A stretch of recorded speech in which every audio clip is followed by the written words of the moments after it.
just denied this. This committee deserves to know whether the Secretary just lied.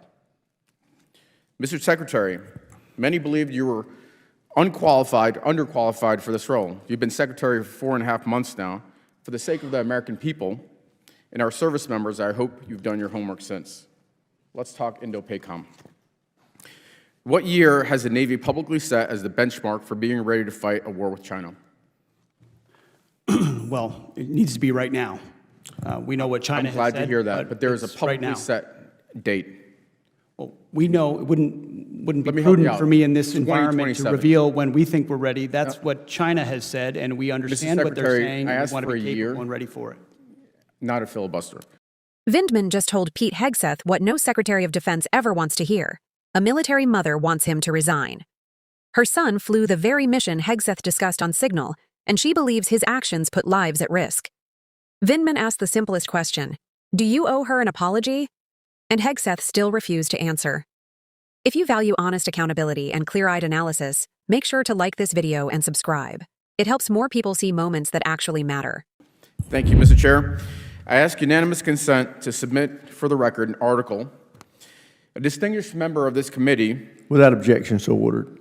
confirmed that there was, in fact, a pause in offensive cyber operations earlier this year. The SecDef just denied this. This committee deserves to know whether the Secretary just lied. Mr. Secretary, many believed you were underqualified for this role. You've been Secretary for 4.5 months now. For the sake of the American people and our service members, I hope you've done your homework since. Let's talk Indo-PACOM.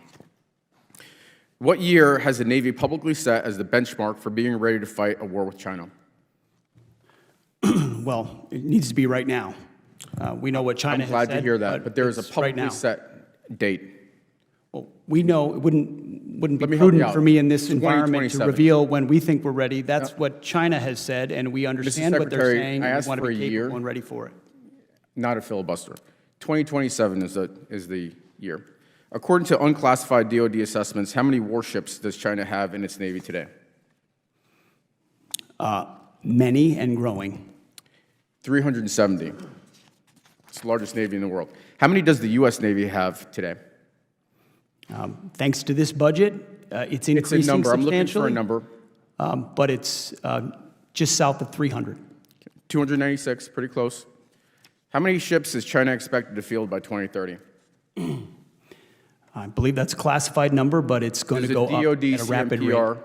report that was released. There's an unclassified number. It's going up at a rapid rate. Let me help you out. 435. Let's see if we do better in EUCOM. What corridor in eastern Poland is vulnerable and a priority for U.S. reinforcements? It connects Belarus to a Russian region. I'm sure you can tell me. I can tell you. It's the Suwalki Gap. Which heavily militarized Russian territory connected the Suwalki Gap? It contains nuclear-capable missiles. It threatens all of NATO. It's right there in the middle of Eastern Europe. I see we're playing a quiz game here. It's Ultimately, Kaliningrad thankfully, Oblast. we're getting our NATO allies to step up in their spending to make sure that they can hold the Mr. line. Secretary, I asked you a specific question. Thank you. It's Kaliningrad Oblast. So what percentage of Ukrainian frontline casualties, let's talk drones, are now caused by FPV drones? A very large percentage, and we're studying that conflict closely to understand I hope so. that fact. It's over 70%. And which U.S. service has written doctrine or standardized procurement for integration of FPV drones? That's the Army. I wish that were the case, but actually the answer is none of them. So we're not prepared yet, and we need to get there fast. Let me turn to a different topic. A few weeks ago, when my office opened up in Fredericksburg, I spoke to the mother of one F-18 pilot who flew the March 15th mission over the Red Sea in Yemen that you discussed over Signal. I spoke to her again on Tuesday and asked her if there was anything she wanted me to bring up. She believes that you need to resign. She also had several questions, but one thing, she said she would appreciate an apology for putting classified information. Her son couldn't even tell her where the Truman was going, but into the Houthi PC small group Signal chat that risked her son's life and the mission. Mr. Secretary, yes or no, do you think you owe her an apology? Please make sure to let her know how grateful we are for the skill and heroism of her. I am very much grateful. I'm sure everybody in this room is grateful. I'm proud of what her son has done. The question is, do you owe her an apology for your actions? Are you going to be accountable? It was an incredibly successful mission. Her son did great They work. did a magnificent and job. Thankfully, the Houthi campaign was successful. Secretary, I agree with you. Magnificent job. The performance of those pilots and Navy personnel, magnificent. We're talking about what you did and accountability. Are you going to apologize to the mother or not? I don't apologize for success. You don't apologize for putting her son's life in danger and for putting the mission in jeopardy. Well, that's really disappointing and not befitting the type of leadership that our troops and families deserve. It's frankly a stunning lack of OPSEC. Privates are trained to do much better than that. It was reckless. And it sounds like that accountability doesn't extend as far as the Secretary of Defense. So I think you should resign. The mother says she wants you gone. And with that, I yield back. Lieutenant Colonel Alexander Vindman didn't come to this hearing to trade talking points. He came to test whether the Secretary of Defense truly understands the weight of the role he holds. And that starts with something simple: competence. Vindman knows military structure, intelligence protocols, and chain of command responsibility at a level very few in government do. So when he began asking direct, factual questions, he wasn't being combative. He was checking whether the person responsible for the lives of American service members actually knows the basics. And that's why this moment matters. A Secretary of Defense isn't just a political figure. The job carries real, tangible life and death consequences. It determines how prepared the United States is for rising global threats, how quickly the military adapts to changing warfare, and whether service members are led by someone who understands the stakes. When Vindman asked straightforward questions, dates, numbers, known vulnerabilities, strategic choke points, he wasn't springing traps. These were foundational details every defense leader should know without hesitation. And yet, the Secretary struggled. What that reveals is larger than one exchange. Congress asks these questions to assess whether senior leaders are technically literate, strategically grounded, and operationally ready. If they aren't, the gap doesn't just embarrass an official, it becomes a national security risk. Vindman's concern wasn't partisan.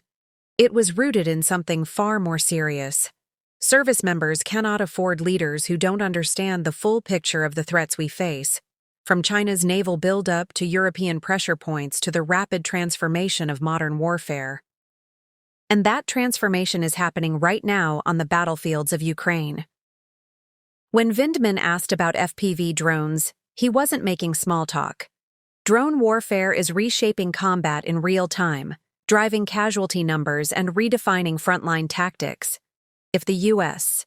military still has no standardized doctrine for that technology, then we're already behind, learning too slowly from a war the whole world is watching. Vindman's questions were a warning. The gap between what our adversaries are adapting to and what our leadership acknowledges could cost lives. But the moment that cut deepest wasn't technical. It was human. Vindman brought forward the voice of a mother whose son flew a mission tied directly to Hegseth's leaked information. Her fear wasn't theoretical. It was personal. She believed the Secretary had mishandled classified details in a way that put service members in danger. All she asked for was an apology.